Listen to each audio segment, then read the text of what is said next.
You've definitely said this before, or heard someone else say it. He won't make it. Said it, laughed it off, then turned around and forgot about it. Where are those people who said he couldn't do it now? It took BYD 30 years to answer this question. The fourth quarter of 2023. BYD delivered 526,000 pure electric vehicles globally. Tesla delivered 484,000.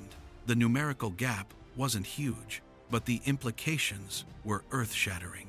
Many people have already forgotten that Musk once mocked this company.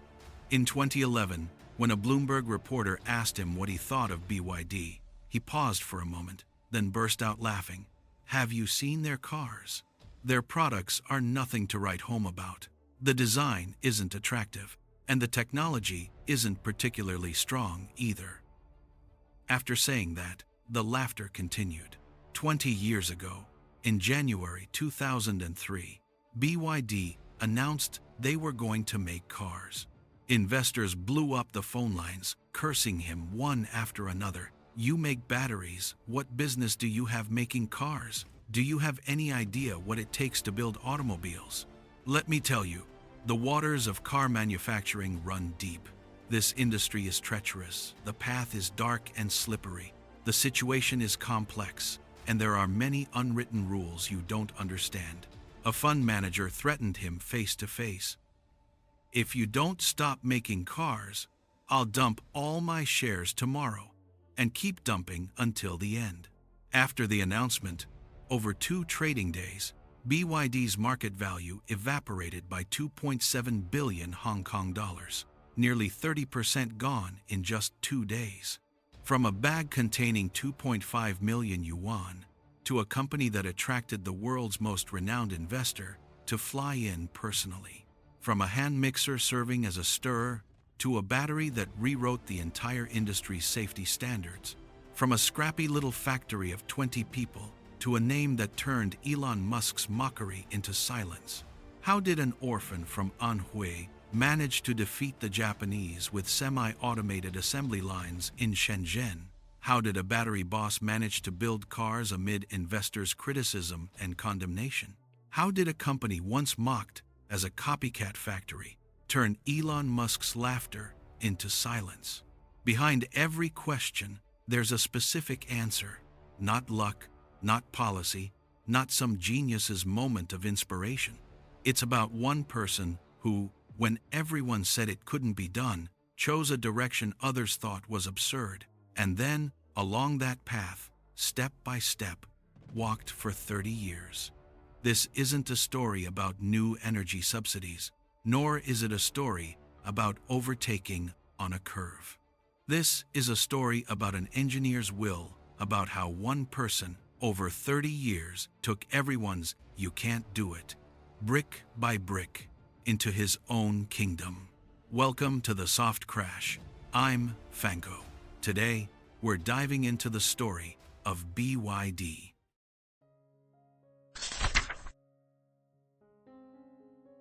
February 15th, 1966, the 27th day of the first lunar month. In Wuwei County, Anhui Province, the cry of a newborn baby echoed through a carpenter's home. Carpenter Wang's 7th child was a boy. He had 5 older sisters and 1 older brother above him, and a few years later, an 8th child, a younger sister, would be born. A family of 10 lived in a mud brick house on the central Anhui Plains, with the man working outside and the woman managing the home. Though not wealthy, they could make ends meet. His father relied on ancestral craftsmanship to make furniture for fellow villagers, prepare wedding dowries, and build houses, managing to earn a bit more than other families. This child was named Wang Chuanfu, but fate had written a script that wouldn't allow life to continue peacefully. When Wang Chuanfu was 5 years old, his father was diagnosed with stomach cancer. The surgery was done, but carpentry work was no longer possible, so he transferred to a nearby oil mill and became a worker there. He held on for another 8 years. 8 years later, His father's condition worsened and he passed away. 3 years after that, his mother also left. That year, Wang Chuanfu was 16 years old. 8 siblings became orphans. An orphan's fate largely depends on whether there's someone above to pull them up. Wang Chuanfu had an older brother, Wang Chuanfang, who was 5 years his senior. After their father passed away, his older brother voluntarily gave up his education, went to work at the oil mill to take over their father's position, and later learned carpentry from their father's apprentice, following the exact path their father had taken, step by step, retracing the path his father had taken. He did this to support his younger brother's education. Every time tuition was due, it was the eldest sister who stepped up. The eldest sister was the backbone of the entire family. She would walk dozens of miles, going from house to house, scraping together the money penny by penny, and then deliver it to her younger brother. His sister-in-law once went door to door, borrowing money just to scrape together 10 yuan for him. His oldest brother-in-law once borrowed money that was meant for buying fertilizer, but when the tuition deadline arrived, he turned around and gave all of it to Wang Chuanfu. The fertilizer could wait until next year. His brother's tuition could not. This family was truly doing everything humanly possible to support him. In 1983, Wang Chuanfu became the only child from that village to get into college that year. The acceptance letter arrived at home. It was from Central South Institute of Mining and Metallurgy. Some people might underestimate it just by hearing the name, but this school was renamed Central South University of Technology in 1985, then merged and upgraded in 2000 to become Central South University, a 985, 211, and double first-class university. It would later be hailed as the Whampoa Military Academy of China's new energy industry. How difficult it was to get admitted in 1983 needs no explanation. During college, there was a scholarship, but it wasn't enough to cover expenses. The rest of the money was split among his older brothers and sisters, 30 to 50 yuan per family each semester. Back then, that was no small amount of money. In his sophomore year, his older brother and sister-in-law simply moved the entire family to Changsha and opened a pressed duck shop not far from Wang Chuanfu's school. Nominally, it was to run a business, but in reality, it was also to be closer to their younger brother. That storefront became the place where he could drop by on weekends, any time for a good meal. During his 4 years at university, Wang Chuanfu excelled academically, had broad interests, and served in several student leadership positions. After graduation, he took the entrance exam for graduate school and was admitted to the Beijing General Research Institute for Non-Ferrous Metals, the largest comprehensive research institution in China's non-ferrous metals field. During graduate school, he remained outstanding. At graduation, 2 paths lay before him: government-sponsored study abroad or staying at the institute to conduct research. He chose the latter. Within just 2 or 3 years, Wang Chuanfu, at the age of 26, became the youngest division-level cadre at the General Research Institute for Non-Ferrous Metals. An iron rice bowl, and not just that, a golden rice bowl. But at this moment, a signal appeared. In 1993, the Research Institute responded to the national call for converting scientific research into practical applications and partnered with Baotu Steel Group. Jointly established a company in the Shenzhen Liantang Industrial Zone, BGE Nickel Metal Hydride Battery Co., Limited. The company was in Shenzhen, so the institute needed to send someone to run operations there. But who should they send? After considering all options, they chose the 27-year-old Wang Chuanfu. He had the right expertise, his capabilities were evident, and besides, the location was Shenzhen. In 1993, Shenzhen was China's most exhilarating city. Walking past banks, You could often see people just stuffing 1 or 200,000 yuan in cash into black plastic bags and walking right out. When Wang Chuanfu got off the train, in his own words later on, the air itself smelled like money. That year, the brick phone started becoming popular. A single brick phone would easily cost over 10,000 yuan, and in some places, they sold for 30 to 40,000, several years' salary for an ordinary person. And it just so happened that the BYD company Wang Chuanfu was about to join made batteries. Wang Chuanfu did the math. When you went out with a brick phone, you had to carry at least 2 or 3 spare batteries to rotate through, and a single battery could sell for over 1,000 yuan. The profit margins were huge, and mobile phones would inevitably become widespread sooner or later. When that time came, rechargeable batteries would absolutely be a huge business. He reported to his superiors saying, "Boss, let's get into nickel batteries."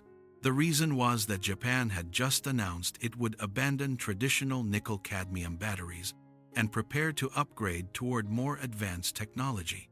They were closing up shop, leaving a window of opportunity, and at this stage, China had a clear cost advantage, making it the perfect time for us to step in and take over this market. The leadership's first reaction was, "The industry leader has already quit. It's obviously a trap, and you want to jump in? Are you stupid?" Wang Chuanfu kept pushing. He pushed twice, but the leadership remained unmoved. The third time, he didn't submit another report. He resigned. Resigning wasn't an easy decision. After pushing twice, the leadership remained unmoved. The third time, he didn't submit another report. He resigned. Resignation wasn't an easy thing to do. He knew how difficult the journey had been. He also knew how much his older brother, sister-in-law, sister, and brother-in-law had sacrificed to support his education. At 26 years old, holding a department-level position, looking at his peers, he knew exactly how rare this position was. If he just up and left, what would his brother and sister-in-law think? How would the mentors and colleagues who'd supported him along the way see it? But he had his own calculations. Even if I convince the leadership, what if down the road at some critical juncture I make a small mistake and get transferred out with just one reassignment order? What then? That's something I have no way to control. I had the title of manager, but the company wasn't mine to control. Once he thought this through clearly, he made his decision. Go it alone. After leaving, he first tried to get a bank loan. The bank rejected him. They also contacted an investment firm, hoping to exchange 30% equity for $500,000 in seed funding. The investment committee rejected it, saying the project was too small. The payback period was too long. Both avenues were blocked. Finally, he thought of one person. That was his cousin, Lu Xiangyang. His cousin was 4 years older than him. Their mothers were sisters, close since childhood, and both were the more ambitious and visionary ones in the family. His cousin had left the system one step ahead of him. After working in the banking system for over 10 years, he jumped into business, doing real estate and textile trading in Shenzhen, making quite a fortune. Wang Chuanfu went to see him and explained the whole thing thoroughly, breaking it down piece by piece. After hearing him out, his cousin gave him an answer. Later, in an interview, Lu Xiangyang said this: "I understood him. Both of us hope to do something pioneering and creative in our own lives. So when he came to me, I gave everything I had. Whatever he needed that I possessed, I was willing to offer." In the end, how much did my cousin contribute? 2.5 million yuan. In 1994, 2.5 million had the purchasing power equivalent to tens of millions today. This sum accounted for 55.56% of BYD's registered capital of 4.5 million yuan. making him BYD's earliest major shareholder. The cousin said he never regretted it afterwards. Decades later, Liu Xiangyang's companies had assets exceeding 300 billion, with over 300,000 employees under his umbrella. Someone once took a photo of him, Liu Xiangyang, standing in the middle, with Buffett on his left and Bill Gates on his right. In the city of Guangzhou, his name appeared near the top of the wealth rankings. Of course, this was partly due to his own capabilities, but the returns from that 2.5 million investment were also very real. After settling the money matters, one thing remained: coming up with a name for the company. Wang Chuanfu wanted a two-character name, concise and memorable. But in those days, two-character names had already been mostly registered. They came up with 5 options, and every single one was already taken. They had no choice but to go with 3 characters. Finally, they settled on BYD. These 3 characters originally had no special meaning. One theory is that back then, many companies liked to choose names that sounded like foreign brands. Another theory is that starting with the letter B meant ranking higher at trade shows, which benefited early business promotion. So they changed from their original plan that started with Y. As for that "Build Your Dreams" tagline, it was an explanation added much later on. And these 3 letters, BYD, would become the subject of much mockery in the years to come. In the English-speaking world, some people called it "Bring Your Dollars." The remark was meant as mockery, but it ironically became reality.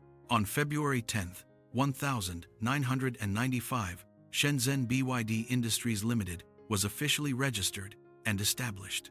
3 months earlier, on November 18, 1994, Wang Chuanfu had already rented an 800 square meter facility in the Luogang Industrial Zone, Bujitown, Longgang District, Shenzhen, pulled together a small team of 20 people and got to work. They didn't even have a business license yet. No one knew what would emerge from this place in the future, including Wang Chuanfu himself. But he already had a plan in mind.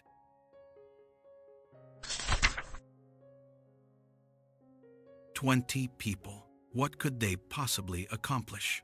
In 1994, the answer to that question was this: BYD's main competitor was Japan. In that era, the absolute rulers of global battery manufacturing were Japanese companies.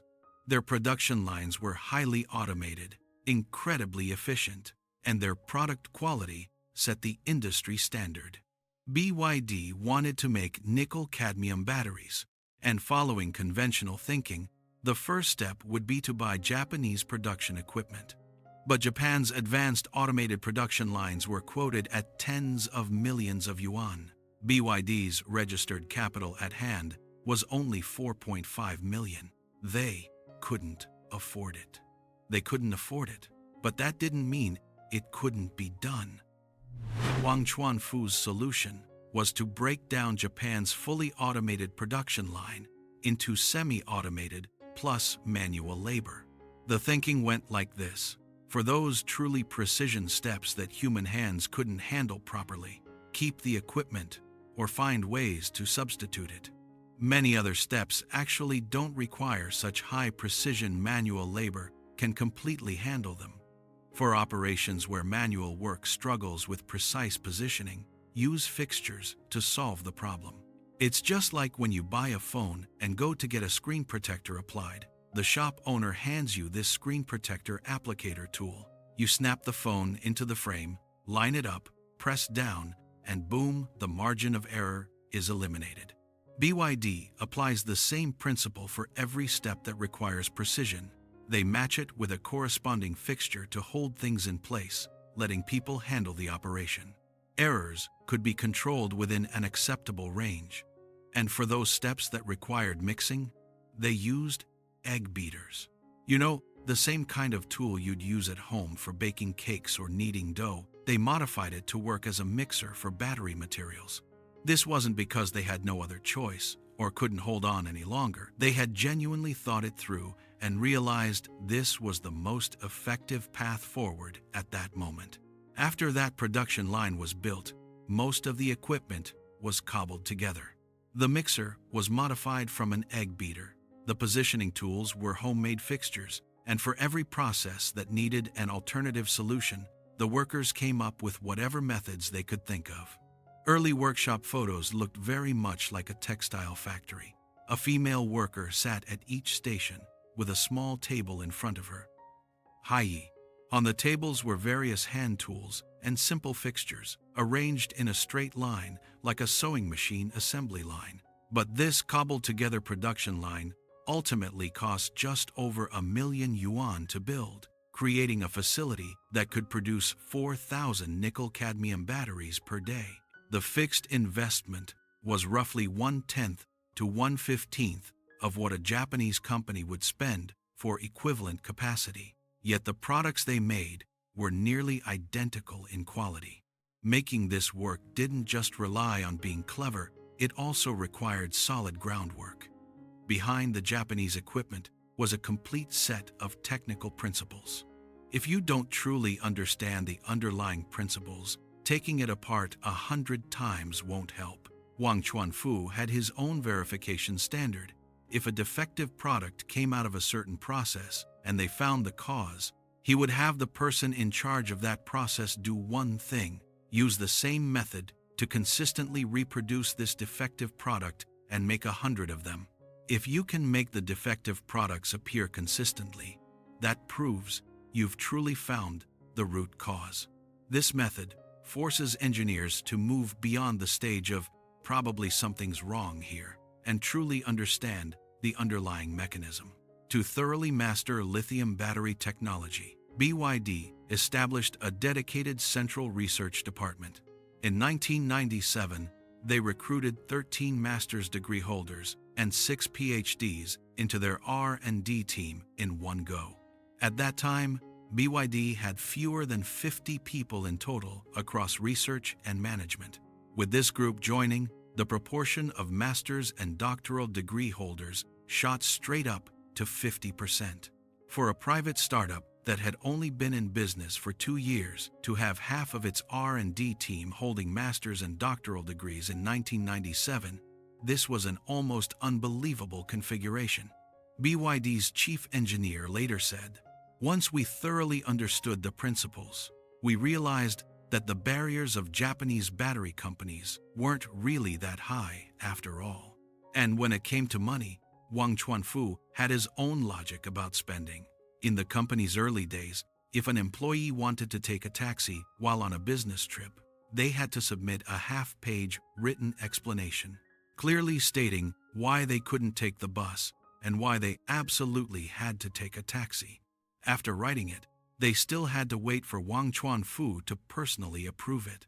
But if it's R&D personnel wanting to launch a project, they write one page clearly, explaining the research topic and objectives. And after Wang Chuanfu reads it and feels it has research value, he'll basically approve it. Taking a taxi on a business trip? Hard to get approval even with half a page. But R&D project proposals? One page, and you're good to go. It's not that he's stingy, he just knows where the money should be spent.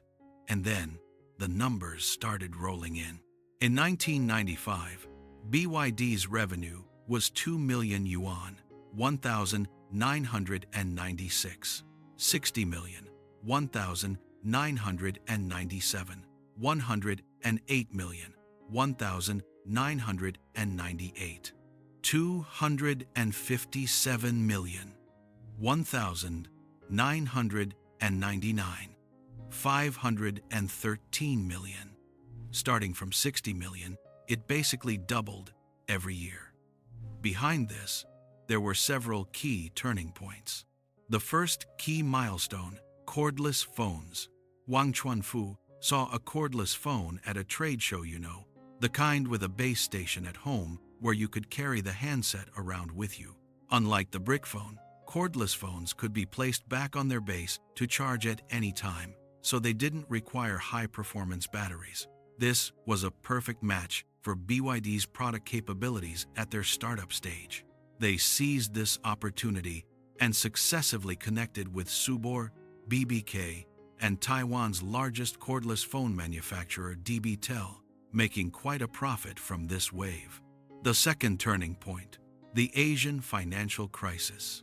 In 1997, when the Asian financial crisis broke out, global battery prices plummeted, and Japanese companies took a massive hit.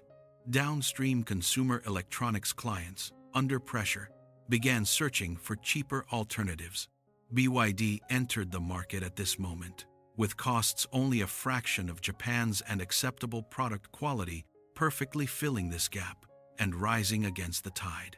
The third turning point, the crackdown on smuggling. In 1998, a nationwide anti-smuggling campaign cut off the supply of Japanese batteries that had been flowing into China through smuggling channels. The market space previously occupied by smuggled goods suddenly opened up. BYD seized the opportunity. With these three factors converging, BYD's lithium batteries became instantly supply-constrained, with demand far exceeding production. During that period, one of the finance department's daily routines was escorting half a truckload of lithium batteries to Huaqiang Bay, bringing back 2 bags of cash, and returning to the factory. Every single day. There were also customers from Dongguan who'd drive over first thing in the morning, lining up at the factory gate, waiting to pick up their orders. The employees later described that period saying, "Back then, you could smell money in the air." By 2000, BYD's workforce had grown to nearly 10,000 people, and the company moved into its own purpose-built industrial park. That year, they landed a heavyweight client, Motorola. Landing Motorola was no easy feat. Motorola's requirements for suppliers were no adjectives, only numbers. They don't want to hear how good you are. Let the numbers do the talking. BYD's head of sales personally flew to Atlanta to negotiate with Motorola's battery division. When they heard it was a small Chinese factory relying on manual semi-automated production, they immediately questioned. Manual operations mean one mistake ruins everything. What's there to cooperate on? The sales manager broke it down piece by piece. Yes, it's semi-automated, but we have fixtures, and our quality control can actually stand up to inspection. Plus, our quote was way lower than the Japanese companies. He laid out the pros and cons, one by one, point by point, and convinced Motorola to visit the factory for an inspection. After the inspection, they found that the foundation indeed had potential for transformation. So Motorola sent over a team, bringing with them a thick quality management manual and the core Six Sigma system, and sent 6 quality experts to be stationed at BYD for a full 6 months, teaching them hands-on.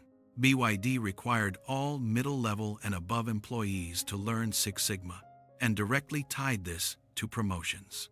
Six Sigma has a tool called the 8D report, 8 steps for problem solving. There's one rule in there. Absolutely no phrases like strengthen employee training are allowed. Too vague, useless. Solutions must involve improving processes, formulas, or equipment with specific numbers and clear deadlines. For example, provide a temporary solution within 24 hours of discovering the problem. Submit a preliminary report with root cause analysis within 72 hours, and verify the effectiveness on the 7th working day after implementing the improvement measures. This process would inevitably take a toll on them, but they truly gained real skills from it. In September 2000, BYD passed Motorola's full process certification. In early 2001, mass production and supply officially began. After breaking through with Motorola, the next natural target was Nokia. By 2001, Nokia had become the world's largest mobile phone manufacturer, with annual shipments approaching 200 million units. To land this client, BYD found that things were moving very slowly on Nokia's end. If they didn't take the initiative themselves, this deal would very likely just drag on and fall through. Wang Chuanfu made a decision. During the 2001 Spring Festival, he took 2 people with him and flew to Finland. He showed up at their door in person.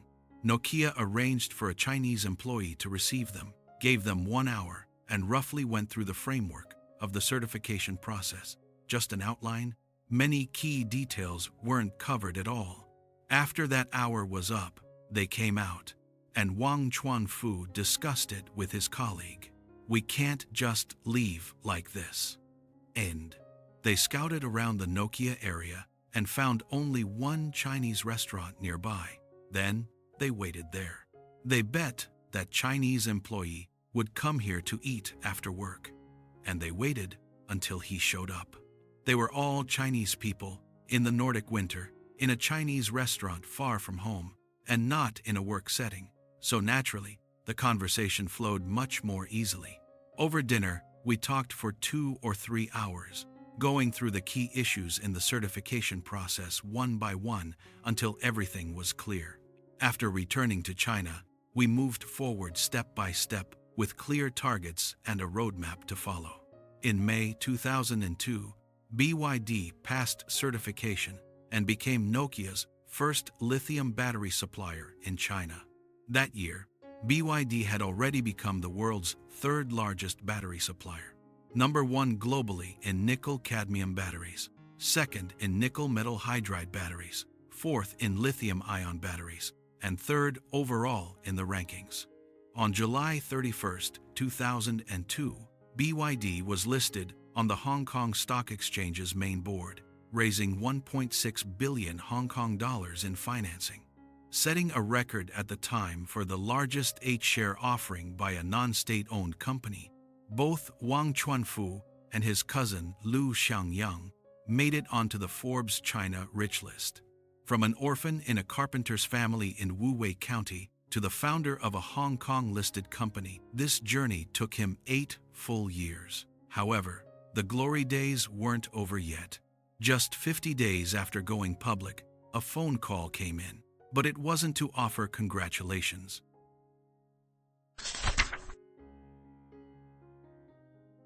Patents are the most expensive, protracted, and brutal battleground in the business world. For BYD, this war arrived earlier than anyone had anticipated. It was 1997. A competitor quietly delivered a legal document. The reason was just 2 words: infringement. BYD's operations were immediately affected. Orders hung in the balance, cash flow suddenly tightened, and the entire company dangled by a thread of legal documentation. Wang Chuanfu faced 2 choices: settle or fight back.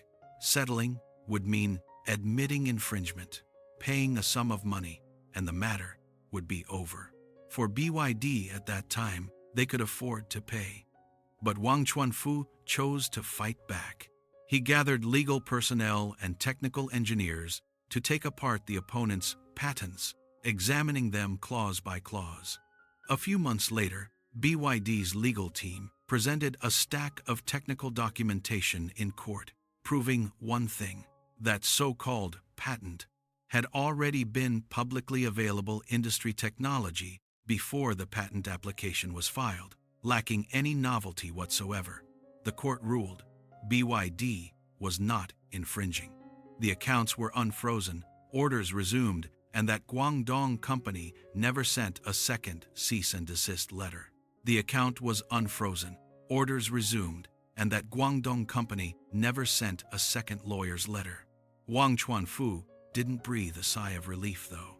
He made a decision: formally establish BYD's patent engineering team, build their own patent database, systematically organize every technical achievement, laying out defenses in advance. This decision would save BYD's life 5 years later. In September 2002, Sanyo Electric filed a lawsuit in the United States. The defendant, BYD. The charge: nickel metal hydride battery patent infringement. Most people in the industry believed that BYD would choose to negotiate a settlement this time.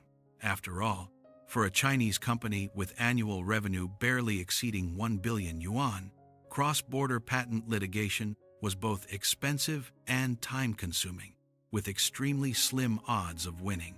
But BYD didn't negotiate. Wang Chuanfu's directive was just one word: investigate.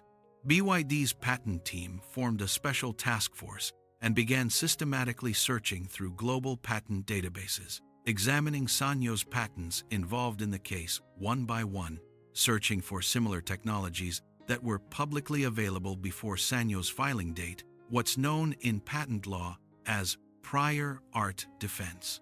The work was tedious, monotonous, and utterly devoid of any sense of accomplishment. Every single record in the database had to be carefully cross-checked to confirm whether the technical details matched and whether the timeline preceded Sanyo's filing date. But the team didn't give up. Several months later, they compiled 24 pieces of documentary evidence and 8 technical comparison papers, proving point by point that the original technology Sanyo claimed in their patent application had already been well-known, mature solutions in the industry long before the patent applications were filed. Sanyo's patents were fundamentally flawed from the very beginning. The litigation dragged on for nearly 2.5 years. In February 2005, Sanyo proactively applied for settlement. BYD won the first round, but the second round was even harder. In July 2003, Sony officially filed a patent lawsuit in Tokyo, Japan. The defendant was still BYD. The charge: lithium battery patent infringement. This time, the battlefield had shifted to Japan. Legal documents in Japanese, Japanese court procedures, the rules of the Japan Patent Office. BYD was unfamiliar with all of it. No home field advantage, no local team. They even had to hastily assemble a lawyer proficient in Japanese patent law. But Wang Chuanfu still chose to fight. BYD's patent team rushed to Japan and began combing through the China Patent Office, the Japan Patent Office, and international patent databases, going through every single potentially related technical document, one by one. This search covered an even broader scope, with an astonishing workload. They actually went through thousands of patent documents, examining them one by one. Then, someone discovered a sales invoice from Hong Kong while going through a stack of commercial documents. It was an ordinary business invoice for lithium batteries. Nobody gave it a second glance.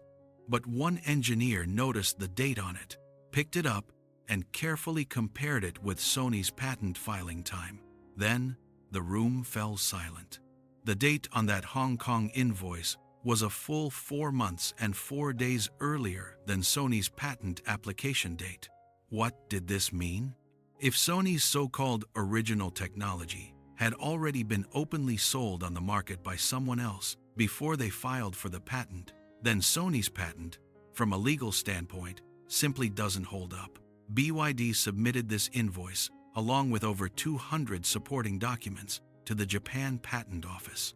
On the 25th of January 2005, the Japan Patent Office issued a ruling. Sony's patent in question was invalid. Sony refused to accept this and filed an appeal. In November 2005, the appeal was rejected. In December 2005, Sony withdrew all litigation claims. 2. This cross-border patent lawsuit ended in a complete victory for BYD. The legal community characterized this case as a landmark example of a Chinese company winning a patent lawsuit overseas against a multinational giant. The media headline had just 4 words: David versus Goliath. After the patent war ended, Wang Chuanfu said something. Patents have never been about piling up money. It's about people. It's about people who scrutinize every detail down to the last. After winning 2 patent wars, BYD's battery business entered a period of relative stability. But Wang Chuanfu's gaze had long since turned toward another battlefield: That battlefield burned through more money than patent wars, lasted longer than patent wars, and was more dangerous than patent wars. That is, making cars.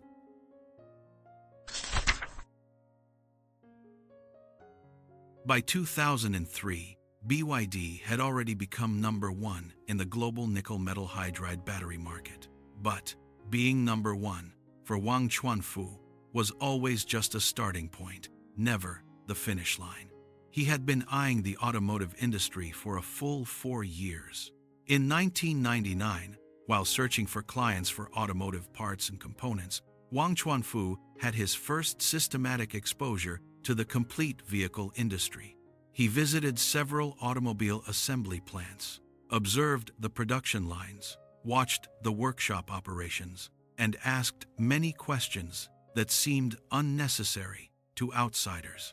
After returning, he told those around him, "This thing, we can do it." Nobody took him seriously, but Wang Chuanfu was dead serious. In 2002, he began secretly assembling an automotive research team to systematically identify where the core barriers in the vehicle manufacturing industry really were. His conclusion surprised everyone. Engines could be purchased, transmissions could be purchased, chassis could be modified, body panels can be referenced. What's truly difficult for complete vehicle manufacturers to replicate is supply chain integration capability and cost control after achieving economies of scale. BYD had the former, and he began building up the latter.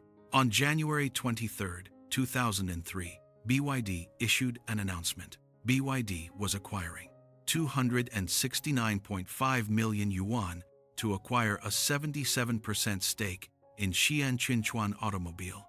Wang Chuanfu announced his official entry into the automotive industry. The Hong Kong stock market's reaction came swift and fierce. BYD's share price plummeted from 18 Hong Kong dollars before the announcement to around 12 Hong Kong dollars within 2 days. 2.7 billion Hong Kong dollars in market value evaporated completely amid investors' fury. Phone calls from institutional investors came flooding in, one after another. Some were relatively restrained in their tone, asking, was this decision backed by any professional strategic analysis? Others weren't so polite, raising their voices over the phone. If you do this, you're going to throw us all under the bus. At the shareholder meeting, an investor stood up and slammed the table, his voice echoing through the entire conference room. A battery company. What gives you the right to make cars? Wang Chuanfu stood on the stage, his face showing little expression. He waited for the other person to finish, then said one sentence. For the rest of my life, I'm going all in on automobiles. The conference room fell silent for a few seconds. Some people believed him. Others shook their heads, quietly pulled out their phones, and placed sell orders. Wang Chuanfu paid no attention to those investors who were cutting their positions. His logic had always been an engineer's logic, not an investor's emotions. Acquiring Qinchuan, in his view, wasn't about buying a money-losing old factory. It was about buying a legitimate license to enter the vehicle manufacturing industry. Without this certificate, even if BYD built cars, they wouldn't have the legal right to sell them on the road. That 269.5 million yuan was buying a ticket to get in the game. But the ticket was just for entry. What came next was the real test. BYD's first internally developed concept car was codenamed 316. The design was finalized on March 16th, which is why it was called the 316. Wang Chuanfu used the 316 as an internal showcase vehicle and invited a group of dealers to come view it. That day, the showroom was set up very formally. The car was positioned in the center, the lights were on, and the backdrop was hung in place. The presentation concluded. The dealers looked at it, nodded politely, said, "Not bad," and then left one after another. Not a single person expressed any purchasing intent on the spot. Not a single person stayed to discuss cooperation. the showroom gradually fell silent. Wang Chuanfu stood beside that 316, stood there for a long time. That evening, he made the decision: stop. The molds prepared for the 316's mass production, which cost hundreds of millions of yuan, were just sealed away like that. Wang Chuanfu later said, "At that stage, we hadn't even figured out the most basic logic of automobiles. Failure was inevitable." He changed his approach. Instead of starting from scratch, it's better to learn first, then build. He chose the Toyota Corolla, one of the best-selling economy cars in the world at the time, bought several of them, and began taking them apart.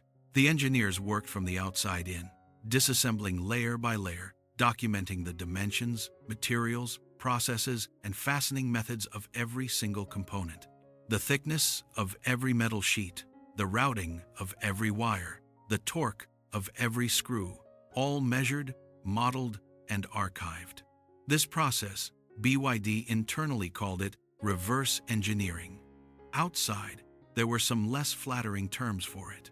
But Wang Chuanfu believed this was the only viable path for China's automotive industry to break through technological blockades in the short term. He never publicly denied this.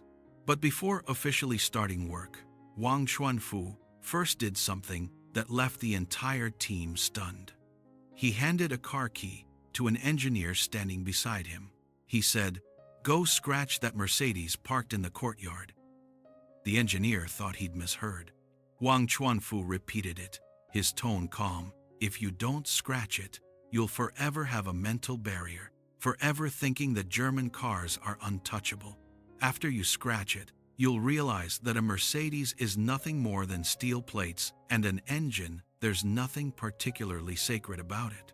The engineer, trembling, gripped the key and walked toward the Mercedes parked in the courtyard. The key scraped across the car's body, leaving a long white mark. The entire team fell silent for a few seconds. Then, someone laughed. In that moment, the stone that had been weighing on their hearts for who knows how long, a piece of it crumbled away. Lian Yubo was one of the core engineers who joined BYD's automotive R&D team during this period. He led the development work for the F3 and many subsequent vehicle models. In Lian Yubo's team, Wang Chuanfu established a rule: as long as it's a component we can make ourselves, we don't outsource it. Sheet metal, seats, lights, plastic parts, even down to a single interior panel, BYD's cars were to produce all core components in-house as much as possible. This rule enabled BYD's cost control to reach a level that other domestic brands could hardly match. It also made BYD's factories look like a strange jack-of-all-trades operation, doing everything, managing everything. On the 22nd of September 2005, the BYD F3 was officially launched. Price range: 73,800 to 99,800 yuan. From project approval to mass production took only 14 months. A completely new vehicle model typically requires a 3 to 5 year development cycle. 14 months, it left the entire industry speechless. After the F3 launched, sales were unexpectedly strong. The success of the F3 brought BYD an unexpected gift. In 2008, a Chinese-American investor named Li Lu reached out to BYD. Li Lu was a well-known fund manager in the value investing field and a protege of Charlie Munger. He gave Munger a detailed briefing on BYD, and after hearing it, Munger made a recommendation to Buffett. When Buffett later described this incident, there was one line that got quoted over and over. "In my entire life, among all the investments Munger strongly recommended, BYD was the one that made him pound the table." In September 2008, a subsidiary of Berkshire Hathaway purchased approximately 10% of BYD's shares at $8 per share for a total investment of $230 million to acquire approximately 10% of BYD's shares. Global capital markets were shaken. Munger summed up his assessment of Wang Chuanfu in one sentence. Wang Chuanfu is a combination of Edison and Welch. Edison was a genius of invention. Welch was a genius of management. For these two sets of genes to exist in one person at the same time is extremely rare. Right at the end of the same year Buffett made his investment, Wang Chuanfu released a car that left the global automotive industry speechless. On the 15th of December 2008, the BYD F3DM was officially launched at a price of 149,800 yuan. DM stands for dual mode, meaning plug-in hybrid. This vehicle was the world's first plug-in hybrid sedan to be mass-produced and officially brought to market by an automaker. Not Toyota, not Honda, not BMW, and not that newly founded American company called Tesla either. It was a Chinese company that had only entered the automotive industry 8 years earlier, one that boosted its engineers' confidence by scratching Mercedes. But the market didn't applaud. In 2009, the F3DM sold only a few dozen units for the entire year. There was no charging infrastructure, no policy subsidies. Consumers didn't know what this car was, and dealers didn't know how to sell it. It was the profoundly lonely predicament of a prophet. Wang Chuanfu stood at the starting point of BYD's electrification, gazing forward into the distance, unable to see the finish line. But he knew one thing clearly in his heart. Electricity was the future of automobiles. He was simply a full decade ahead of his time.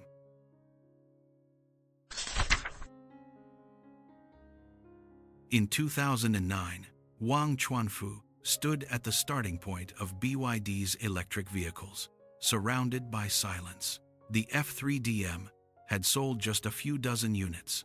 This number wasn't enough to sustain anyone's conviction, yet it was more than enough to destroy most people's will. But Wang Chuanfu didn't retreat. At an internal meeting, he said that what they were doing now was paving the way for China's automotive market 10 years down the road. Consumers aren't buying now because the road hasn't been paved yet. Once the road is paved, they'll naturally buy. He didn't say who would pave the road. He knew the answer was BYD. That year, the country began small-scale pilot programs for new energy vehicle demonstration projects in several cities, and Shenzhen was among them. BYD seized this opportunity. They sent their E6 electric vehicles into Shenzhen's taxi fleets, launching a modest yet profoundly significant urban electrification experiment. Electric taxis ran through Shenzhen's streets every day. Drivers reported on the range, engineers logged the data, and charging stations went up, one after another. This wasn't about sales, it was about validation. Validating whether electric vehicles could survive real-world high-intensity use, and the answer was yes. But the market didn't immediately flood in because of this. It was a long wait, and the price of that wait was paid in the most brutal way in 2012. That was BYD's most difficult year to endure. In the years leading up to that, BYD had expanded way too aggressively. They'd hired too many people, built too many factories, set up too many dealerships, and launched too many models. Quality complaints started piling up. Dealers began voicing their dissatisfaction collectively.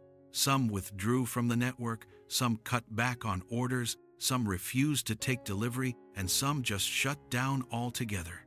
The stock price plummeted nearly 80% from its peak when Buffett invested. Outside voices shifted from doubt to mockery. Some analysts wrote articles with headlines like, "BYD is a bubble propped up by Buffett." Media reports were even more direct. Wang Chuanfu's dream is shattered. Internal pressure erupted at the same time.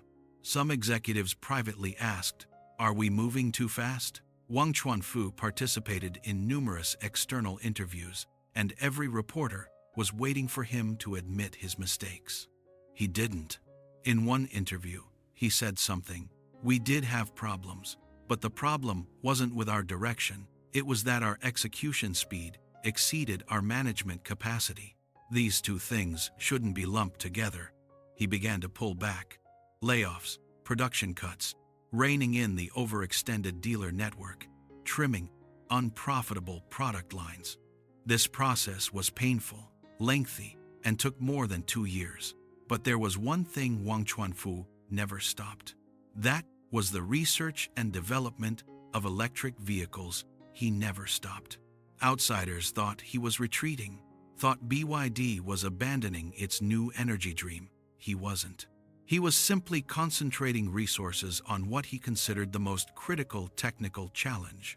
That challenge was whether the energy density of lithium iron phosphate batteries could achieve a breakthrough. For the past decade, the industry consensus was that lithium iron phosphate had a ceiling. It simply couldn't compete with ternary lithium batteries when it came to energy density. Ternary lithium had higher energy density, but also greater thermal runaway risks. Lithium iron phosphate was safer but bulkier, with shorter range. This industry puzzle was considered unsolvable by almost everyone.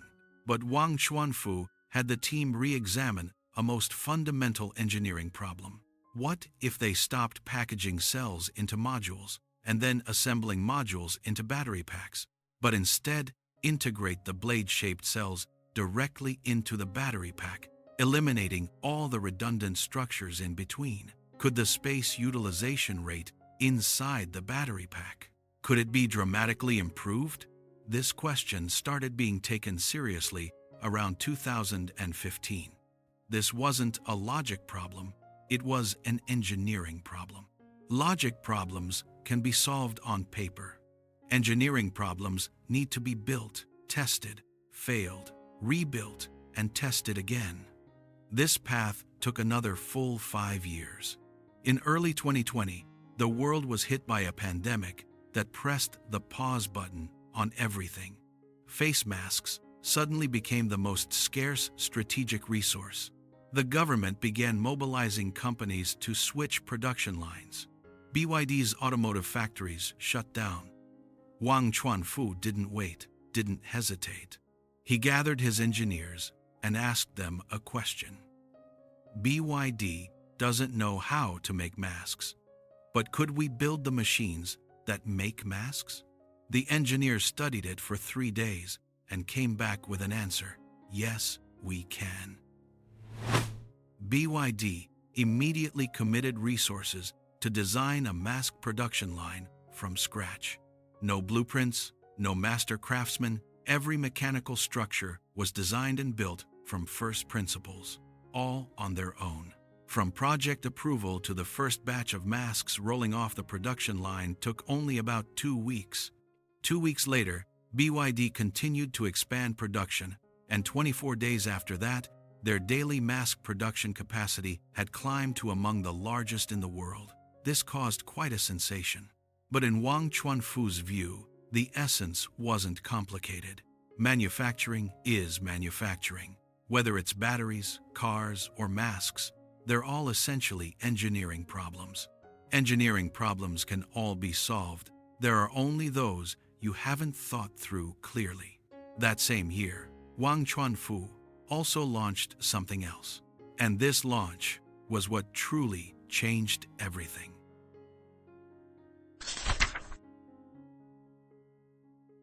On March 29, 2020, BYD held a product launch event.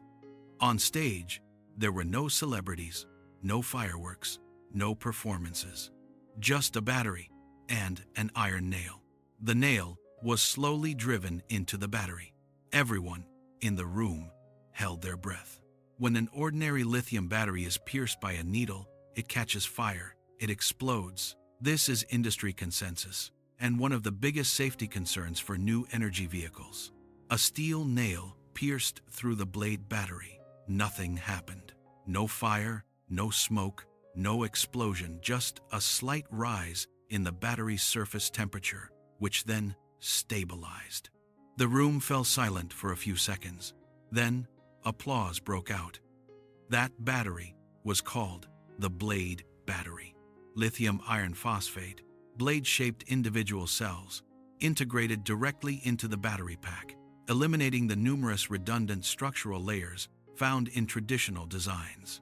This design boosted volumetric energy density by over 50%, while compressing the risk of thermal runaway to nearly zero. This launch event put an end to a decade-long industry debate. Can lithium iron phosphate batteries really compete? Wang Chuanfu had been holding on to the answer in his heart for 5 years. The reason he waited until 2020 to unveil it was because he needed that nail. He needed a moment that anyone could understand to end this debate once and for all. The needle penetrating without catching fire, that was the moment.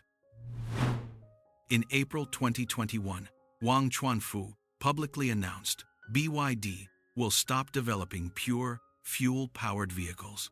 This wasn't just posturing, it was a declaration.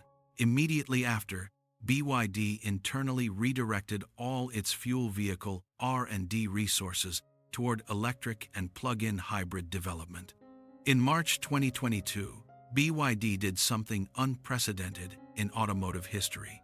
It officially stopped producing pure, fuel-powered passenger vehicles. An automaker with annual sales exceeding 1 million vehicles voluntarily abandoned the fuel vehicle market to pivot entirely toward electrification. No one anticipated this day would come so quickly, and the market responded with numbers. In 2021, BYD's new energy vehicle annual sales surpassed 600,000 units. In 2022, they exceeded 1.8 million units. In 2023, it broke through 3.02 million units. Over 3 years, growth reached a full 5-fold increase. In 2022, BYD achieved operating revenue of 424 billion yuan, with a net profit of 16.6 billion yuan. In 2023, revenue crossed the 600 billion yuan threshold, climbing to 602.3 billion yuan, with net profit exceeding 30 billion yuan. That Chinese company that sold only a few dozen electric vehicles in 2009 and was mocked by outsiders as the profits failure, became one of the most profitable automakers in the world. In the fourth quarter of 2023, BYD's quarterly new energy vehicle sales surpassed Tesla's. This was a milestone moment. The world's most renowned electric vehicle company had been surpassed by a Chinese company in a global market quarter. That day, someone dug up an interview video from 12 years ago. In the video, a reporter asked Elon Musk, "What do you think of BYD?" After hearing the question, Musk smiled. He said, "Have you seen their cars? I don't think they have any great products." 12 years later, facing the same topic, Musk's attitude had changed. In public settings, he began calling BYD Tesla's most formidable competitor that cannot be ignored. This wasn't mockery, it was recognition. In 2003, a shareholder slammed the table in front of Wang Chuanfu and said, "A battery maker, what gives you the right to build cars?" In 2023, someone dug up that quote, paired it with BYD's sales curve, and posted it online. Someone in the comments asked, "That shareholder who sold back then, how much would those shares be worth now?" Nobody knows the exact number, but everyone who sees this chart has an answer in their hearts. In an internal speech, Wang Chuanfu reflected on BYD's 30-year journey. He said he never felt that BYD was gambling. Gambling is betting without basis, and every decision he made was backed by engineering logic. The patent war was fought because he was certain the technology was his own. Entering car manufacturing was because he was certain the core barrier lay in supply chain integration, and that was exactly where BYD's capabilities shined. Going electric was because they were certain batteries were the future of automobiles, and batteries, that was what BYD understood best. It wasn't a gamble. It was certainty. Let's return to the question at the beginning of this article. Why was BYD able to surpass Tesla in the fourth quarter of 2023? Not because of government subsidies, not because of brand marketing, and not because of capital backing. It's because of a conviction held for 30 years. In 1997, facing an infringement lawsuit from a competitor, he chose not to settle because he was certain the technology was his own. In 2003, when the stock price was cut in half and investors were pounding the table in fury, he didn't choose to back down because he was certain that supply chain integration was his core competency. In 2008, when the world's first mass-produced plug-in hybrid vehicle sold only a few dozen units, he didn't choose to give up because he firmly believed the era of electric vehicles would eventually arrive. Wang Chuanfu spent 30 years teaching us one truth. Behind everything that looks like a miracle, there's an invisible chain of logic. That chain is called conviction. Then, no matter how many voices there are outside, follow that chain, step by step, all the way through. Finally, let's revisit that question we asked at the beginning. Where are all those people who said he couldn't do it now? That fund manager who vowed to short it until death. History has left no record of what he said afterward. Musk's attitude later changed from laughing out loud to calling BYD the competitor that cannot be ignored. Those people probably all went to the same place, silence. But I thought about it for a long time and realized there's a question even harder to answer than where are they now, and that is, those people, back then, after saying he's not gonna make it, they just smiled, turned around, and then forgot. But Wang Chuanfu, he packed every single "you can't do it" inside him and kept walking for 30 years. So where's the difference? The answer I came to is, those people took those words as a conclusion. But Wang Chuanfu treated it as a problem he needed to solve himself. Why was that problem? However, I'm not sure if this answer is correct. Feel free to leave your thoughts in the comments. I'm Fanko, and I'll see you in the next business story.